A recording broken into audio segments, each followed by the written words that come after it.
mga naaalala ninyong mga aral na sinampalatayanan niyo noon sa dating relihiyon niyo?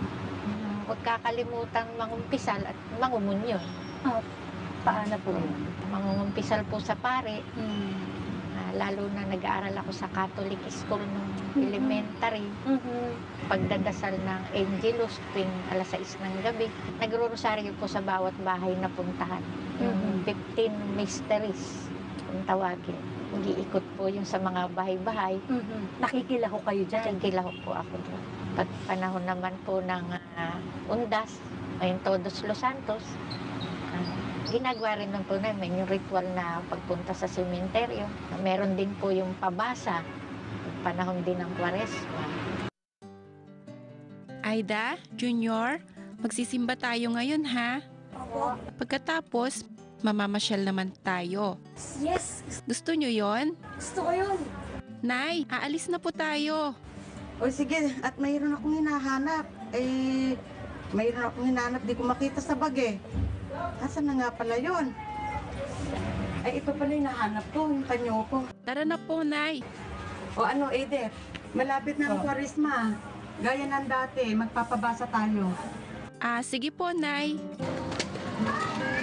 Ayon sa nagisnan kong relihiyon, yun yung makapagpapabanal sa tao. Kapag ka po ginagawa ninyo yun, anong nararamdaman ninyo? Feeling ko kasi nun yun na yun eh. Yun na yung katuparan ng paglilingkod sa Diyos. Paano nyo binubuhay ang mga aral na sinasampalatayanan nyo noong kayo ay kaanib pa sa Katolisismo? Yung mga ritual, yung mga pagpanahon ng piyesta, pag may prosesyon, yung mga ganun. Na pag ipinrosesyon ng mga santo-santa, kailangan sumama ka.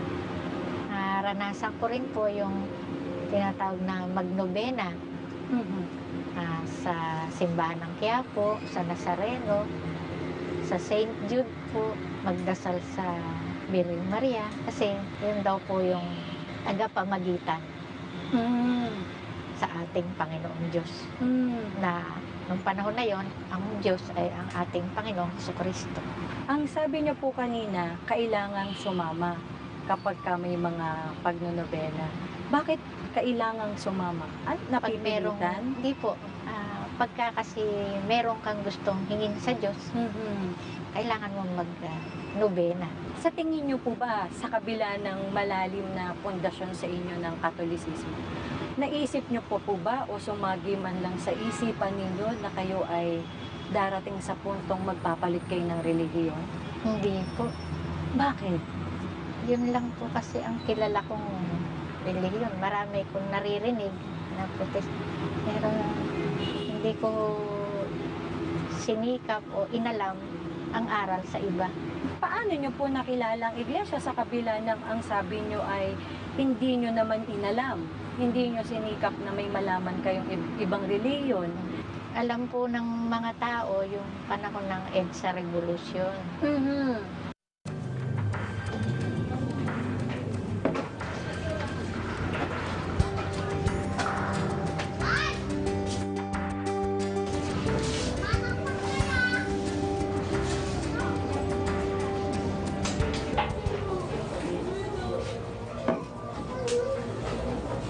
Edith!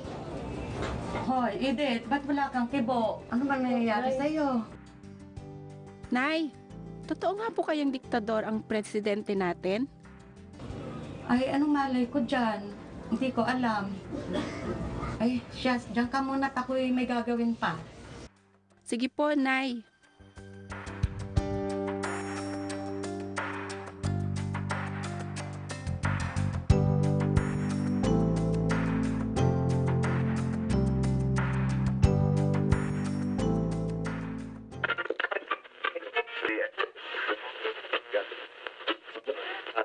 Ang ukol po sa kaluluwa ng mga namatay. Ang kanilang itinatanong, naniniwala ba niya kayo na nakakausap ang kaluluwa ng patay? Kung hindi man mismo ang patay ang makakausap, kundi ang medium, masama ba na ito anyay gawin? Yan po ang kanilang ipinadalang katanungan sa atin. Nais lamang po naming ipagpauna bilang kasagutan na hindi po kami naniniwala na nakakausap ang kaluluwa ng patay. At yan tatalakay natin. Hindi po kasi ayon sa aral ng Diyos na nakasulat sa Biblia ang pagsangguni po sa mga patay. At ano po ang katunayan nito? Pakinggan po ninyo. Diyan tayo magpasimulang bumasa dito po sa aklat ng Deuteronomio 18:9 hanggang 11. Ganito ang mababasa natin. Pagpasok mo sa lupain na ibinibigay sa iyo ng Panginoon mong Diyos, ay huwag kang mag-aaral gumawa ng ayon sa mga karumal-dumal ng mga bansang yaon.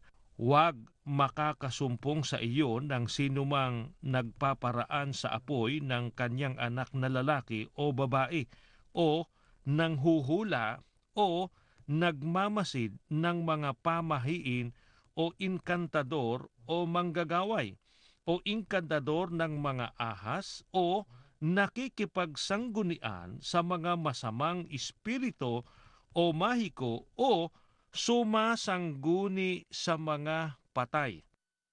Ano pong istasyon yan? Dixie Easy po. Okay. Mga around 8 po ng gabi. Mhm. Way back na February 1986. Nabanggit po doon yung tungkol sa mga patay. Nagulat ako. Sabi ko, ano to? Mhm. Yun ang leksyon na napakinggan ko. Nung sumunod na gabi, iba naman ang leksyon. At mayroon pong saligan, mga giliw naming tagapakinig, na siyang gagabay sa mga magulang sa pagpapalaki sa kanilang mga anak at sa kanilang kaugnayan sa mga ito. Ito po ang ating tatalakayin ngayon. Sa ano po dapat na isalig ng mga magulang ang kanilang kaugnayan sa kanilang mga anak. Ganito po ang itinuturo ng banal na kasulatan. Babasahin ko po ang nakasulat sa Tito 2:4. Upang kanilang maturuan ang mga babaeng may kabataan na magsiibig sa kani-kanyang asawa, magsiibig sa kanilang mga anak, mangagpakahinahon. Pero nilagay ko sa isip ko, nung naging curious ako, nung sumunod na gabi, iba naman ang leksyon. Sumunod, yung Pasko. Ang binasa po namin ay pagbabawal ng Diyos. Ang sabi, huwag kang susunod sa karamihan na gumagawa ng masama. Kaya kahit sabihin pang pambuong sanlibutan ang kapistahang ito, panlahat ng tao, mayaman, mahirap, bata't matanda, hindi po sasama sa ganung gawain ang tunay na lingkod ng Diyos pagka labag sa kalooban ng Panginoon Diyos. At may pasya na ang Panginoon Diyos. Narinig po ninyo kanina, binasa. Walang anumang kabuluhan ang paglilingkod kung batay lamang po sa utos at aral ng tao. Kapatid na Edita, ano pong nararamdaman nyo habang nakikinig kayo dun sa istasyon ng DCEC na ang pinakikinggan ninyo ay salungat dun sa kinagisnan ninyong aral? Kakaiba. Sa madaling sabi, kinwento ko yun sa nanay ko eh. No. Nay, wag na natin itong gawin, tsaka ito, tsaka ito. Bakit? May napakinggan ako eh. Marami palang mali sa Katolisismo. Bakit tutuloy pa ako? Mhm. So sa ganong pakikinig, may kapitbahay kaming iglesia kasi no nayaya na kami, hindi naman namin pinansin. Okay. Bumaba po ako. Mabuti naman nagkaroon ka na ng interes magbasa ng pasugo. Ito yung mga pasugo, basahin mo. Ay, salamat ha. Huwag kang mag-alala. Babasahin ko to. So binigyan niya ako ng siyam na sipi ng pasugo, iba-iba ang cover. Paano niyo po nalaman ng tungkol sa pasugo? Naririnig ko rin po eh. Kasi ang sabi po sa istasyon na yon ay pwedeng makahingi ng libreng sipi ng pasugo.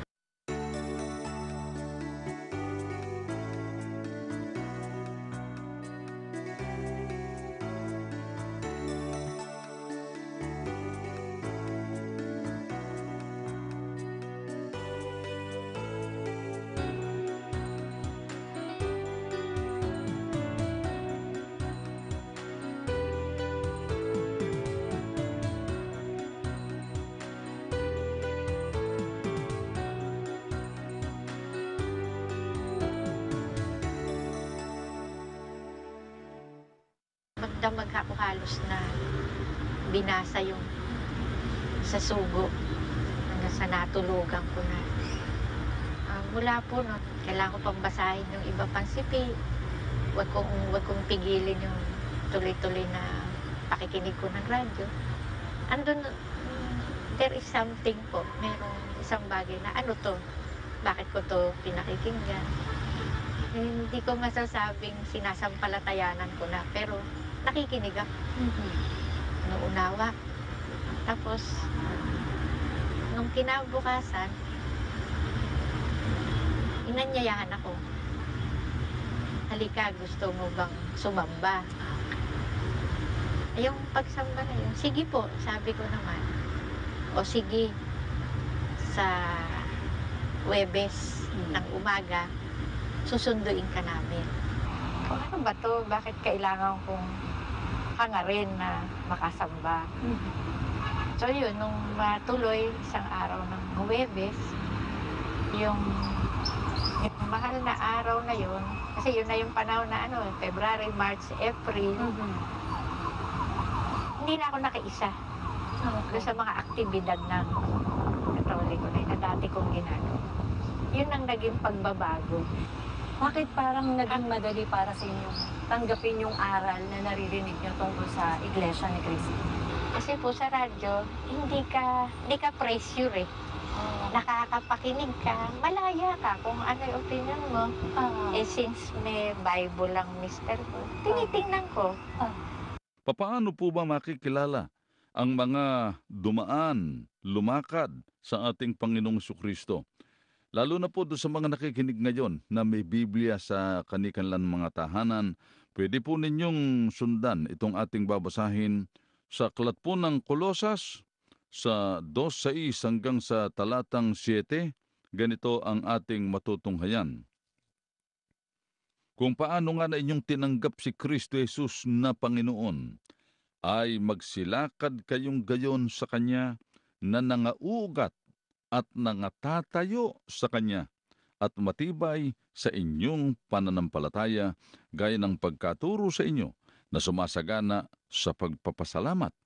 Sana matandaan po ninyo mga mahal na taga-subaybay, ang mga tunay na dumaan, lumakad, sumampalataya sa ating Panginoong Jesucristo ay hindi nagpahayag lang ng pagsampalataya sa Kanya, kundi ayon sa ating binasa, sila po ay nangatatayo sa ating Panginoong Jesucristo. Sa gabi-gabi, halos ilang buwan na yun eh.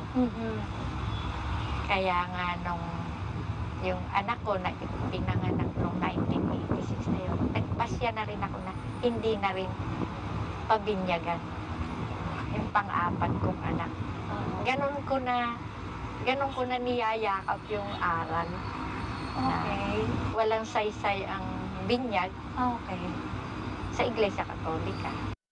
Diyos ko, ano po itong relihiyon na ito? 36 na taon na po akong naglilingkod sa iyo. Kung mali po ang aking ginagawa, maawa ka po na dalhin mo ako sa tama.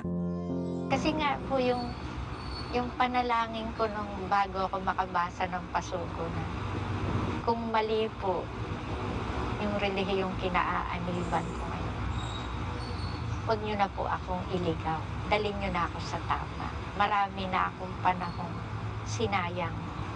Yung pagkapanalangin ko na yun, ito yung sumunod na eksena eh. Bakit ako nagkaroon ng damdamin na manghiram ng pasugo na hindi ko naman, sa akin, wala naman akong pakialam kung ano ang mga ganon. Hindi ko alam kung bakit ganon. Pero yun yung mga sequence na mga nangyari na hinangad ko na rin na siya sa atin, ano kaya yung pagsamba. Pwede niyo pong ilarawan sa amin yung unang-unang pagkakataong nakadalo kayo ng pagsamba sa Iglesia ni Cristo. Nakiramdam ko po na nindig yung balahibo ko eh. Tapos umiyak lang ako. Ang nilinga ako lahat. Tapos hindi ko, Diyos ko, kung ito yung tunay na pagsamba, panatilihin mo ako dito. Kasi sa hinaba-haba ng panahon na Katoliko ako, walang ganun akong naramdaman. Kapatid na Edita, ang sabi niyo po kanina, nagpapadoktrina na kayo. Nagdesisyon na kayo na gusto nyo nang umanib sa loob ng Iglesia ni Cristo. May mga hadlang po ba kayong na-encounter o pinagdaanan? Sa panahon po ng doktrina, wala. Kasi po, panggagaling ko sa trabaho, diretso ko doon sa kapitbahay namin na doon ginagawa ang doktrina. So, alas 6, tapos na yon, nakakauwi ako sa bahay agad. Nung final screening, nabot kasi ng 9:30 na ng gabi. Pag-uwi ko ng bahay, ba't ngayon ka lang? Siguro ganito, masamang kaisipan. Siguro may lalaki ka, siguro ganito. Sabi ko, hindi, wala lang. Hindi ko pa rin sinabi. Kina Sabaduhan, ano na, bautismo na. Anong Biyernes, yun ang hindi ko alam kung paano ako magpapaalam. Kasi aalis ako ng madaling araw, alas 5. So, hindi yung magiging kapuna-puna. Kung ako ay aalis ng maaga, tatanungin ako, tiyak. Sabado po yan. So, iniisip ko na nung Biyernes ng gabi na yon na paano kaya ako magpapaalam. Ang una kong ginawa, ipinak ko muna yung dadaling ko. Yung pampalit na bihisan. Paikot-ikot ko ako sa loob ng bahay. Sabi ko, Asko, tulungan mo po ako. Hindi ko alam kung paano ako magpapaalam sa asawa ko. Hindi naman po pwedeng hindi. Kasi madaling araw ko alis. Tapos noon, parang pagkasabi ko po, punta na ako sa kanya, nasa baba.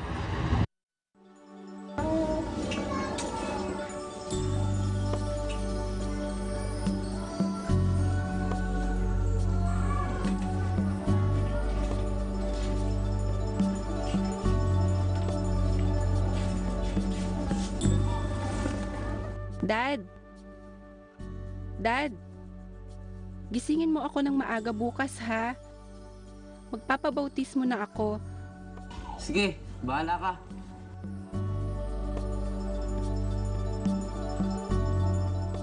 So, nung madaling araw, siya ang gumising sa akin. Before 5, ginising niya. Uy, diba sabi mo, alis ka? Ginising niya. So, sabi, natuloy yung bautismo. So, nakauwi ako, mag-aalauna na. Yun na yung unang usig na matindi. Nagmura na siya, nagsalita na ng mga masakit. Yan ang sinasabi ko eh. Iglesia, tingnan mo yan. Tanghali na, wala pang pagkain. Ano papakain mo sa amin ng mga anak mo? Yun yung reaksyon niya na talagang nagpakita ng galit. Sabi ko, Anong naging reaksyon niyo po nun? sabi ko, sorry, kasi aral sa bautismo, dadating yung pag-uusig. Yung tinis ko lang yun. Ito na, sa tuwing ng pagsamba, kasi may pagsambang umaga, sinisikap ko sa umaga. Ano na naman yan? Kasamba na naman. Hanggang sa hindi rin niya alam na sinasama ko po ang dalawa kong anak. Doon na namin naramdaman yung unti-unti siya naghihigpit. Unti-unti. At hindi na rin siya nag-entrega ng sweldo. So, doon ko naramdaman na kailangan ko magsikap ng gusto dahil meron na akong tutugunan pag-aapuloy. Saka yung mga anak ko. Ano ba itong nangyayari na to? Hindi ba tahimik lang ako. Nung nadoktrinahan na yung anak ko at babautismo na, nagkataon po, dumalaw ang Timothy Pasek at saka ang Jose Ventilacion sa bahay. Kinausap nila yung mister ko.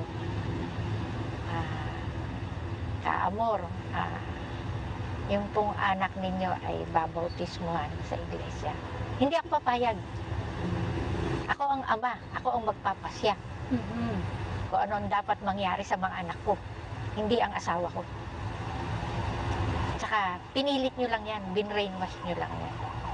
O sige po, andyan po ang anak nyo, tatawagin po namin. Kung ang isagot ng anak nyo ay pinilit lang siya, hindi po namin itutuloy. So, kinausap tong bata. Ang sabi niya, ay hindi po talaga pong gusto ko rin mag-iglesia.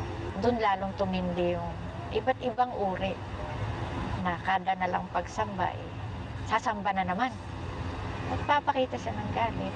Hanggang sa gabi na ko umuwi, gano'n. Yung aking pangalawa ay kinausap niya. Ang sabi niya, 11 years old lang po yun noon. Sabi sa kanya, kunin mo lahat ng gamit mo at lumayas ka na.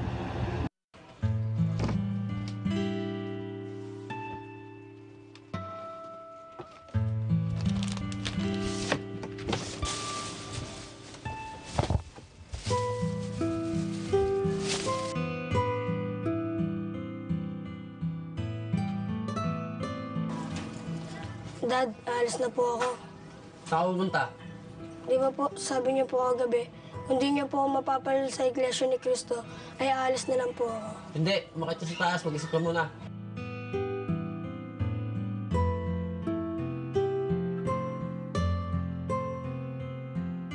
Nagulat siya. Umalis. Hindi niya pinayagan. Okay. Hinayaan niya sa bahay. Hindi na, sabi niya, huwag ka na umalis. Hindi na niya pinayagan. Ginawa niya, meron siyang kapatid na nag-aaral ng pagkapare, pinakausap. Bakit ba gusto mo umalip sa Iglesia ni Cristo? Ano ba, na-brainwash ka nila? Ay, hindi po. Gusto ko po talaga mag-iglesia. Tatanda mo to. Pag nag-iglesia ka, kalimutan mo na itsuin mo ako. Bahala po kayo. Basta ako po, di po ako alis sa pagiging Iglesia ni Cristo. Nanindigan yung bata. Kapatid na Edith, sa dami ninyong pinagdaanan, meron ba kayong pinagsisisihan? Wala. Bakit? Alam ko po, ito yung tamang reliyon. Ito yung mag-ahit sa amin mag-iina sa kaligtasan. Natutuhan ko po na pagka dumarating ka na sa kawalang pag-asa, sa Diyos ka lang lalapit. Wala kang ibang masasandalan. Hindi, siya lang po. Na, kaya po sa mga pagsamba ko, yun yung panalangin ko. At nakasanayan na po namin mag-iina yung panalangin pansambayan.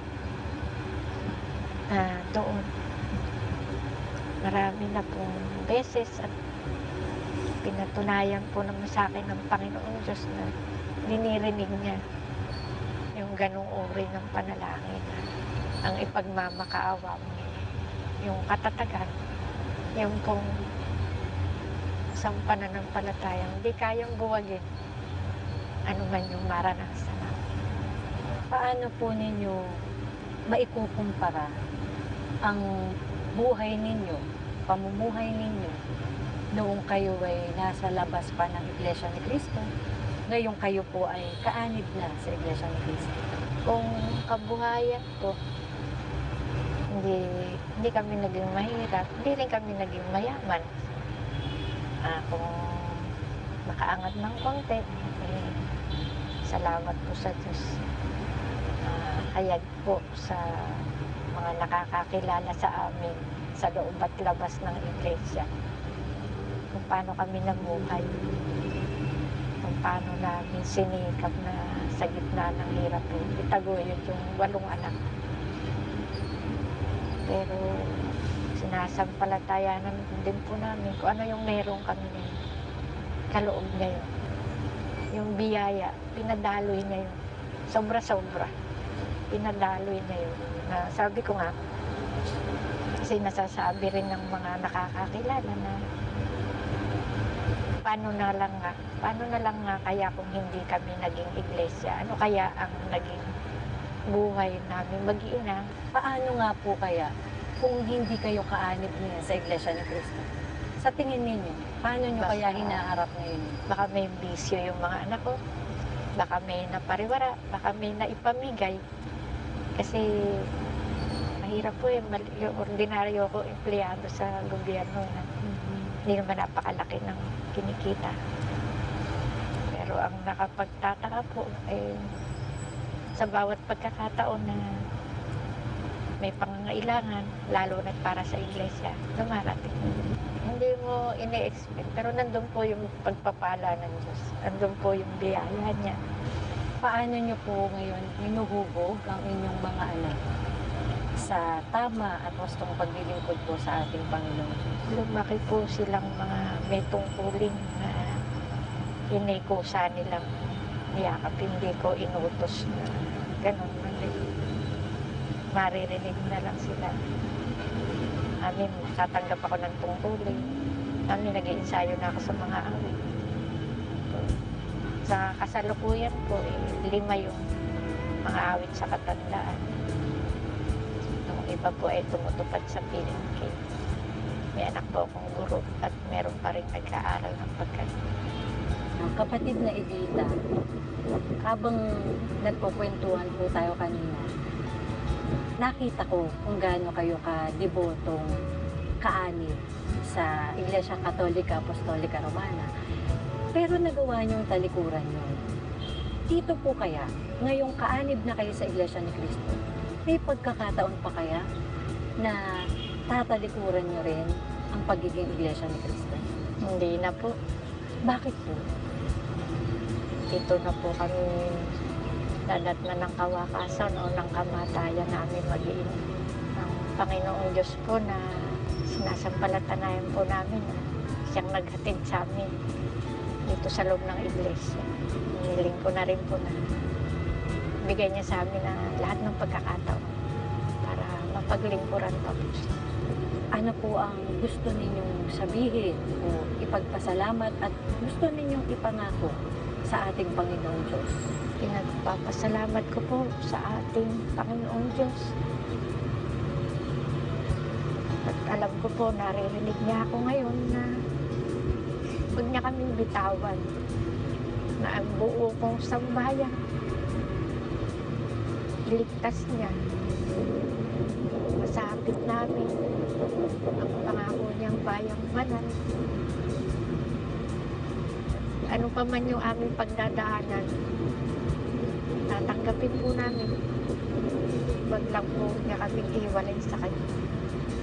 So, dito po namin nakilala ang tamang paraan ng paglilingkod sa tunay na Diyos. Pangako ko po, hindi po ako bibitiw. Hanggang wakas na po. Hanggang kamatayan na po. Alin man po yung mauna. Kung ako po yung mauuna, huwag niyang bitawan yung mga anak ko. Kapatid na Edita, maraming pong salamat. Maraming salamat po sa pagbabahagi ninyo ng kasaysayan niyo sa amin. At dito, wala pong anuman.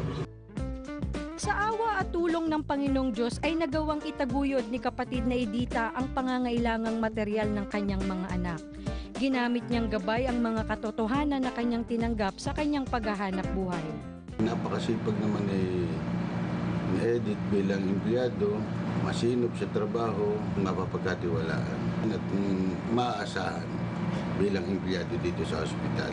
Bilang office co-worker ko, mabait naman siya kasama, nakakatandem namin, madali siya kausap. Boss namin siya dito. Boss namin siya dito. Pala-advise. Pala-advise niya na ganito dapat gawin nyo, ganito, ganyan. Mabait siya. Tumutulong sa kapwa niya. The best siya doon. Kahit walang-wala na siya, tutulong pa rin siya.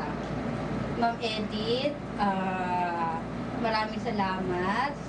Kahit minsan, magulong isip mo, tumutulong ka pa rin sa amin, kahit napaka-busy mo. Maraming salamat sa lahat.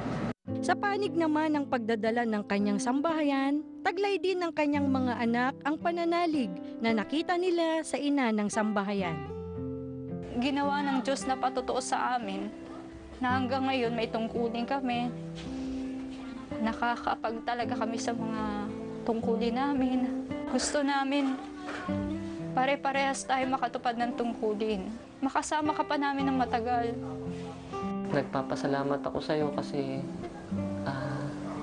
ikaw yung dahilan kung bakit kami nandito ngayon sa loob ng Iglesia ni Cristo. Pinangangako ko po sa ating Panginoong Diyos na ipagpapatuloy ko po yung tungkuling pinagkatiwala niya sa akin. Hanggang sa abot po ng aking makakaya kahit ano pa pong dumating sa akin na pagsubok at suliranin. Pinili po namin ng iglesia. Sa kabila po ng pagsubok na hinarap namin mula noon hanggang ngayon po, wala na po makakahadlang sa amin sa pagtupad sa aming tungkulin sa pagiging Iglesia ni Cristo po namin. Sa katunayan hanggang ngayon po, nananatili po kami Iglesia ni Cristo. At patuloy po rin namin yun ipapamana sa aming magiging sa mga anak namin para po yun po ang lakaran nila sa matid na paglilingkod po sa Diyos. Si Mama po, isa po siyang matiisin na nanay. Hindi niya po kami pinabayaan. Siya po yung naging mama, naging papa sa amin. Sana maging masaya ka na naging anak mo kami. Sana sa mga ginagawa namin, maparamdam namin sa'yo na mahal ka namin. Pinapangako ko po sa Diyos na ako po yung magpapatuloy sa aking pagka-iglesia at gagampanan ko po ng buong puso ang aking tungkulin.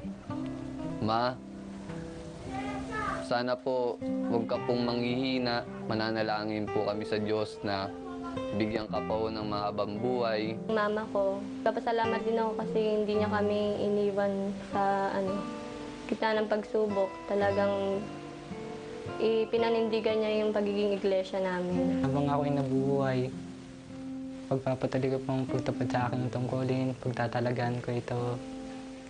Ay, bigyan pa ako ng Diyos ng buhay at lakas para makapaglingkod sa Kanya.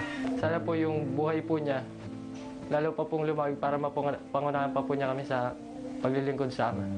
Sana po makasama na rin po natin si Daddy sa tunay na paglilingkod sa ating Panginoon Diyos po. Nababalitaan po namin ngayon na umaten po siya ng doktrina, sumasama po siya sa mga pamamahayag. Masaya po kami kasi gumagawa po ang Ama na matawag din po siya sa iglesia. Nagawa ni kapatid na Edita na talikuran ang relihiyon na kanyang kinagisnan. Ngayon nakaanib na siya sa Iglesia ni Cristo, ay handa niya itong panghawakan hanggang sa kanyang kamatayan. Dahil dito niya nasumpungan ang landas ng buhay. Ang landas tungo sa kaligtasan.